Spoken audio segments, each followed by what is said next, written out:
Hey everybody, I've got such a special video for you today because this is one of the most exciting new vehicles that's upcoming, the Lordstown Endurance, and I'm here with the gentleman responsible for it. It's nice to meet you. Nice to meet you, Tommy. What's your name and title for the record? I'm Edward Hightower. I'm the CEO and president of Lordstown Motors. Well, thank you for speaking with me today. Yeah, thank you. And tell me a little bit about Lordstown. Talk to me about the truck and where you guys are going. Well, we are a EV manufacturer focused on the commercial fleet market. This is our first product, the Endurance. It's a full-size pickup truck about the size of an F-150 or a Silverado or Sierra. And we are targeting the commercial fleet market, so people who actually use their trucks for work. So our objective of the company is to accelerate the transition towards electrification, and we're doing so by focusing on segments that use their vehicles the most. So your car or my car may sit idle or sit parked for 90% of the time, 95% of the day, but work trucks are used all the time.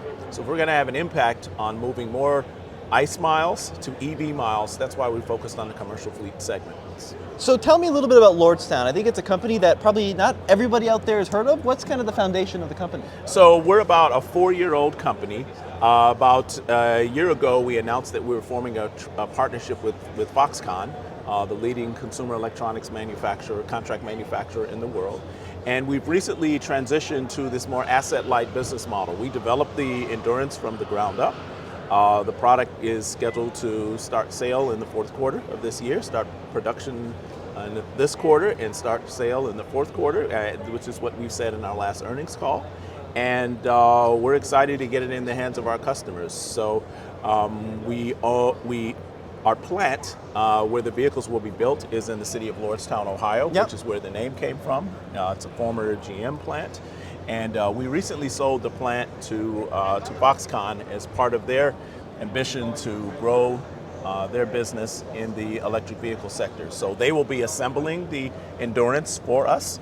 But in addition to that, we formed a joint venture with Foxconn. So we together will be developing future products off the MIH or Mobility and Harmony platform. So we'll be building additional products along with the Endurance at the Ohio plant for North America. In partnership with Foxconn. So talk to me a little bit about the truck. Is this a ground-up new design? Is it Yes. based on a platform of anything? It's a ground-up new design. Okay. What's unique about it is it's a body-on-frame, full-size pickup, 5'8" box, 8,000 pounds towing capacity. But one of the other unique things about it is our propulsion system is in the wheels. We have 4 in-wheel hub motors. Okay. Okay. Each motor has its own inverter. We have a combined horsepower of about 550 horsepower, and the ability to control the torque at each wheel makes the vehicle very responsive and very fun to drive. You combine that with the low center of gravity from the battery location. The battery is located at the bottom, packaged inside the frame rails because it is a body-on-frame pickup. Now, the vehicle's very agile to drive, very fun to drive. Do you have any of the numbers on range or battery capacity? We're targeting a range of about 200 miles with it, and our battery capacity, it's about a 109 kilowatt hour battery, and we think that is going to be right in the sweet spot of what our work truck customers, our commercial fleet truck customers tell us they're looking for. Now, tell me a little bit more about that. So, is this only going to be available to a fleet customer? Yes. Okay. Yes, that's our strategy. That's our plan. So you won't see a chain of Lordstown dealerships around at this point. We will be selling directly to fleets and through some fleet management companies. So direct to the consumer through the fleet users. Okay, so not so much to consumer, but the organizations that buy fleets of these vehicles for the work that the business that they do. Now, do you have pricing? Yes, the price that we've announced, it is about $63,500. We're building one single configuration at start, and that's with an option package included on it. Interesting. And how far down the road is the plant? How far down the road is the production cycle? Well, we've been building pre-production vehicles for several months now. If you look at any of our recent earnings calls, we've been pretty transparent about where we were in the production process, the testing that we've been doing to ensure that the vehicle is ready for our customers. And our plan, as we said at the last call, is to start delivering in the fourth quarter after we get full homologation and certification from those testings that from the government. Now, Ed, is there a front trunk in this vehicle? Yes, there's 9.6 cubic feet of storage space in the Frunk. That's one of the great things about EVs. They give you the ability to package additional features and benefits and utility for the customer. So a lot of our customers tell us that on these types of trucks, full-size pickups, they will often put a toolbox in the bed. And that takes up about 2 feet of the beds, right? So if you have a 5'8" bed, you don't necessarily want to take that up for lockable storage in the bed. So having the Frunk and the ability to have lockable storage in the front of the vehicle allows you to still have the full capacity and utility of the bed. Sure, and is this your charging port? Yes, charging port is here. Okay. It could charge level 2 or DC fast charge up to 150 kilowatts. Pretty good. Yes. Yeah. Do you have any predictions on like charging times? Do you have any of those numbers? It's in the low few hour. It's in the low.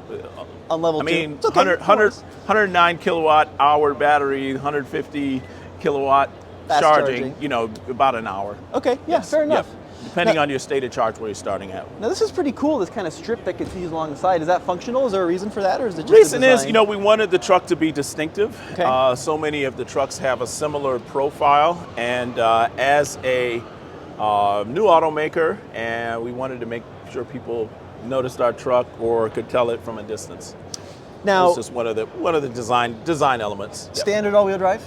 Yes, absolutely. There's a motor in each wheel, so it's all-wheel drive. That makes the vehicle's exceptionally capable on all road surfaces. I was with the team, I was with the engineering team back in towards the end of last winter in northern Minnesota, and driving this vehicle on the snow, on the ice, on split mute surfaces uphill where one wheel is on ice and one wheel is on pavement. It's exceptionally capable. The ability to control that torque, plus standard features like analog brakes and traction control and stability control. It's a vehicle that can do exceptionally well on all surfaces. Fantastic. So what are some of the challenges with selling to a fleet-only customer? What does that present? Well, it's really an opportunity because they are some of the people who will most quickly get the benefits of EV, and that is total cost of ownership. Okay. They care the most about total cost of ownership. They drive the most miles, so the ability to reduce your maintenance costs, no oil changes, no air filters, the ability to charge in the garage where the vehicle comes back to every day, not have to worry about $5 gasoline or $4 gasoline or whatever it is now. Those are things that they could quickly put into their business equation and see the benefit of transitioning to electric. Are there any plans for any other cab configurations or bed configurations currently? We haven't announced any plans for other cab configurations or bed configurations, but we'll listen to our customers and fair take enough. that as guidance. So Ed, how long have you been with the company? I've been with the company about a little more than 10 months now. Okay. Yes. And what's been the biggest challenge with launching a ground-up EV? I've been in the global auto industry for about 30 years between Ford, BMW, and GM. Any vehicle launch has its challenges. Every vehicle program has its challenge. And most of my career has been in product development from concept through launch. And I think what has been many of the challenges we faced are ones that you face in other programs, but given this time of year, we face some challenges with the supply chain, as many automakers have faced, whether it's been chips or other material components. But we have a great team, and we've been working through those. So it's interesting to do this while we're preparing a new plant. The more challenging programs are from the ground up architectures and from the ground up programs, and that's what this one is.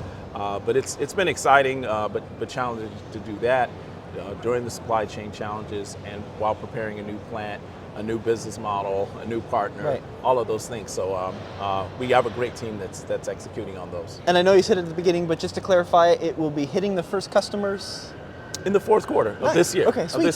Very soon. Very soon. That's sir, our plan. Thank Yes. you so much. Yeah, I yeah, really thank appreciate you. this Right, amazing right. opportunity. Absolutely. Thank you, Tommy. And thank you guys for watching. I appreciate it. Be sure to stay tuned to TFL Truck for the latest and greatest in EV and internal combustion reviews. Fantastic. And what's Great.